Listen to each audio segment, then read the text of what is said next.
Usaha rental mobil ini menawarkan potensi keuntungan yang luar biasa dan juga potensi kerugian yang sangat luar biasa juga. Nah, untuk dari sudut pandang apa sih kerugian yang bisa terjadi dan sering terjadi dan sangat fatal yang dilakukan oleh owner rental mobil? Ini lengkapnya. Yang pertama, tidak mengecek dengan detail kondisi mobil saat dikembalikan oleh customer. Di sini nih, butuh ketelitian yang sangat dalam. Butuh kehati-hatian untuk ngecek seluruh bagian mobil. Untuk melihat dongkrak mobil. Untuk melihat ban serep. Apakah masih ada?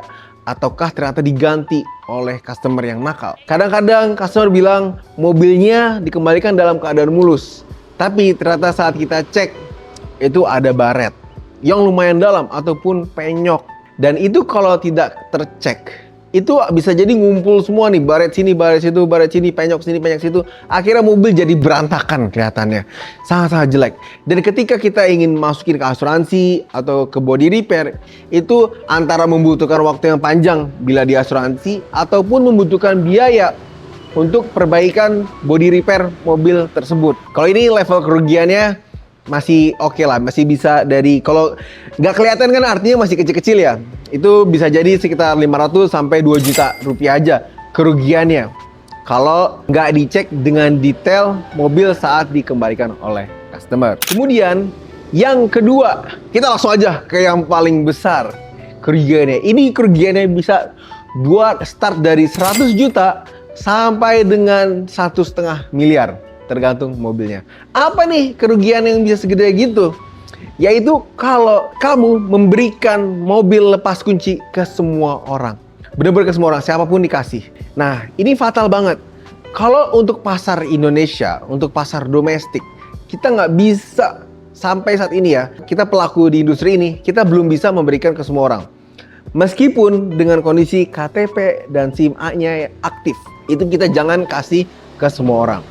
Karena tingkat kriminalitas yang tinggi. Nah, apa sih yang dilakukan oleh penyewa sampai kita bisa rugi 150 juta ataupun 1,5 miliar? Yaitu customer yang sewa mobil ke kita dan kemudian mobilnya dijual. Mobilnya dijadikan jaminan hutang, mobilnya digadai ke orang lain. Oleh orang lain ini, mobilnya di-laundry, dicuci. Apa yang dicuci? GPS-nya. Jadi dicabut semua GPS-nya. Itu bahasanya mereka nge-laundry tikus-tikus yang ada di mobil. Tikusnya apa? Tikusnya GPS. Nah, ketika GPS-nya sudah nggak ada, kita mau cari mobil itu susah banget. Kita harus lacak satu-satu, itu belum tentu dapat.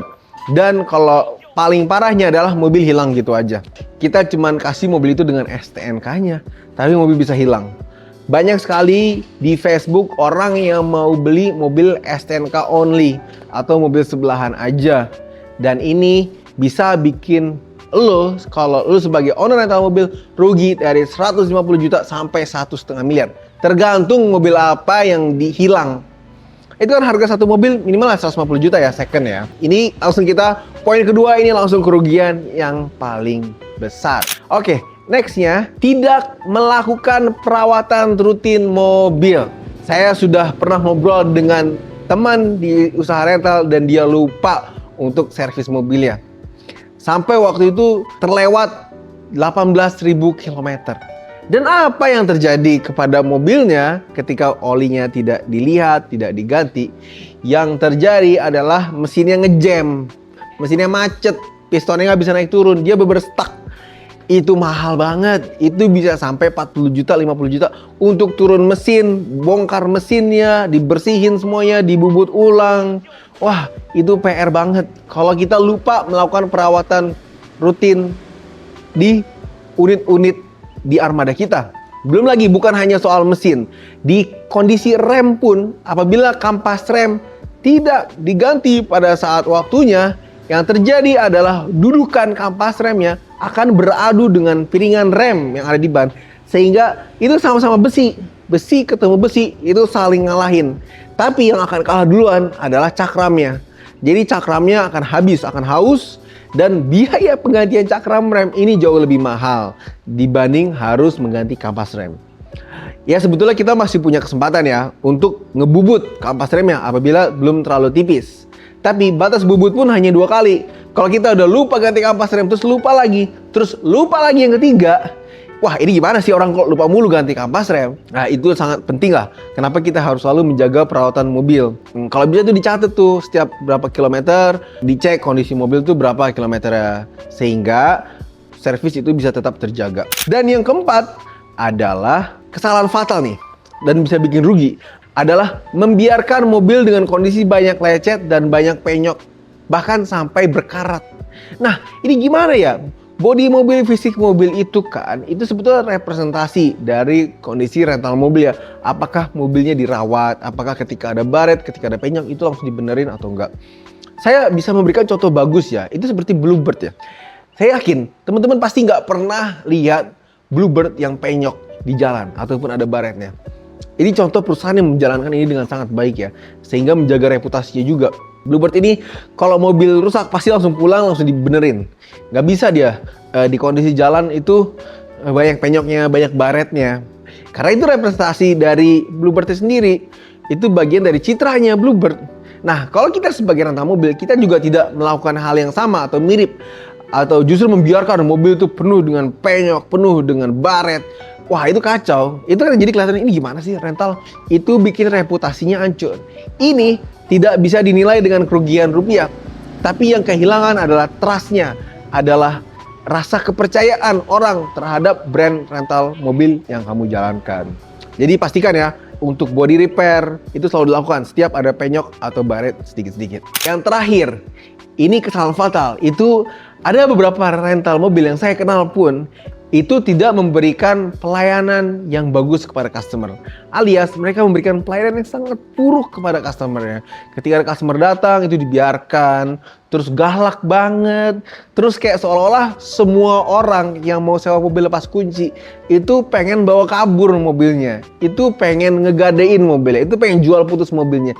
Iya memang ada kelakuan customer yang nakal yang menjual mobilnya ke pihak lain setelah dia sewa. Ada yang menggadai ke pihak lain. Tapi itu berapa persen sebetulnya kan?